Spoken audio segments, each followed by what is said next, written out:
Top Gun, no Brasil, Top Gun, Asas Indomáveis, é um filme norte-americano de 1986, dos gêneros ação e drama romântico, dirigido por Tony Scott, com roteiro de Jim Cash e Jack Yap Jr. baseado num artigo do jornalista israelense Yonah, chamado Top Guns, publicado na revista California Magazine.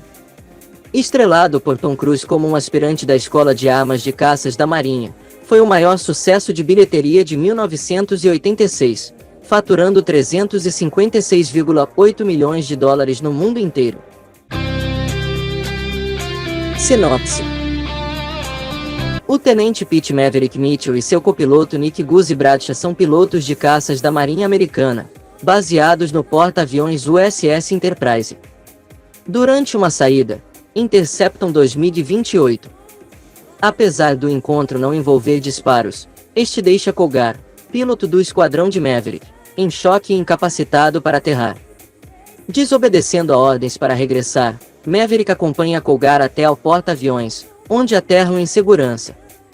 Colgar desiste de voar, dizendo que teve medo de não voltar a ver o seu filho recém-nascido. Perante a desistência de Colgar, e apesar de não gostar, o comandante da Enterprise envia Maverick Guzzi para a base de Miramar, onde está sediada a academia de pilotos com o nome de Top Gun. Na véspera de iniciarem o curso, Maverick tenta sem sucesso abordar uma mulher num bar, apenas para perceber que a mesma é Charlie Blackwood, instrutora na academia. Durante as saídas de treino, Maverick destaca-se pelas suas proezas como piloto, mas também pelo seu desrespeito pelas regras, o que lhe vale várias reprimendas dos instrutores e a rivalidade de Tom Kazansky e o Iceman, para quem Maverick voa de forma demasiado perigosa. Charlie também o repreende nas aulas, mas acaba por admitir que o admira como piloto. Elenco: Tom Cruise, Kelly McGillis, Val Kilmer, Anthony Edwards, Tom Skerritt, Michael Ironside, John Stockwell, Belry Tab. Produção: o MiG-28 foi uma aeronave fictícia usada no filme Top Gun. Na verdade, o MiG-28 era um F-5 Tiger II, construído pela Northrop nos Estados Unidos em 1964. O filme não usava aviões MiG verdadeiros, pois na época era impossível conseguir legítimas aeronaves soviéticas. E na verdade nunca existiu um MiG-28, mas sim MiG-27 e MiG-29, sempre em números ímpares. A motocicleta utilizada pelo personagem Maverick é uma Kawasaki GP-Z900R e o veículo de Charlie foi um Intermecanica 356 Speedster. Filmado em locação em San Diego, Califórnia, contou com o apoio da Marinha dos Estados Unidos e dos oficiais e alunos da própria Navy Fighter Weapons School. Foram utilizados os navios de guerra USS Ranger, CVA, 61, USS Enterprise, CVN, 65, e USS Carl Vinson, CVN, 70. O filme foi dedicado a Art Shaw, piloto acrobático, morto nas filmagens quando seu avião caiu no Oceano Pacífico.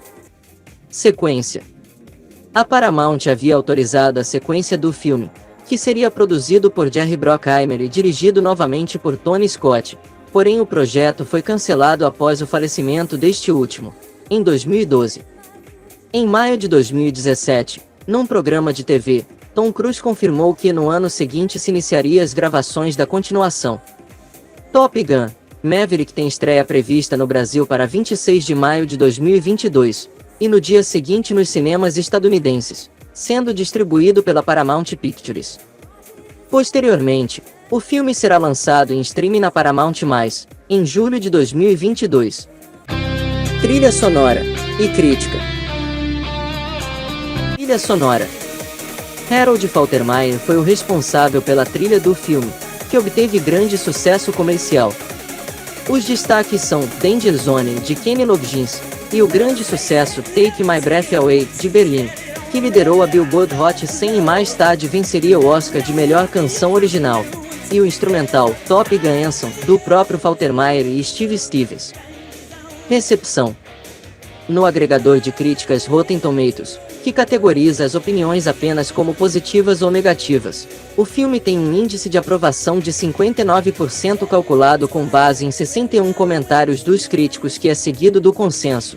Embora apresente algumas das filmagens aéreas mais memoráveis e eletrizantes feitas com um olho especializado para a ação, Top Gun oferece muito pouco para os espectadores não adolescentes mastigarem quando seus personagens não estão no ar. Já no agregador Metacritic, com base em 100 opiniões da imprensa tradicional, o filme tem uma média ponderada de 50 entre 100, com a indicação de críticas mistas ou médias. O público pesquisado pela Cinema Score deu ao filme uma nota média de A, em uma escala de A mais a F. Roger Ebert, do Chicago Sun-Times, deu ao filme 2,5 de 4 estrelas, dizendo que filmes como Top Gun são difíceis de avaliar porque as partes boas são muito boas e as partes ruins são implacáveis. As brigas de cães são absolutamente as melhores, desde as cenas aéreas eletrizantes de Clint Eastwood no Firefox. Mas preste atenção nas cenas em que as pessoas conversam. A crítica de cinema americana Pauline Kael disse que, quando McGillis está fora da tela, o filme é um comercial homoerótico brilhante. Os pilotos se pavoneiam ao redor do vestiário, toalhas penduradas precariamente em suas cinturas. É como se a masculinidade tivesse sido redefinida como a aparência de um jovem sem roupas e como se narcisismo fosse o que significa ser um guerreiro. Como podem notar, eu usei versões remixadas das músicas Danger Zone e Take My Breath Away, por causa dos direitos autorais. Quanto ao filme, apesar de não ter marcado minha vida, Top Gun é um clássico dos anos 80 e 90, e a nota do canal vai ser de 7. Bom pessoal, fico por aqui, até o próximo vídeo.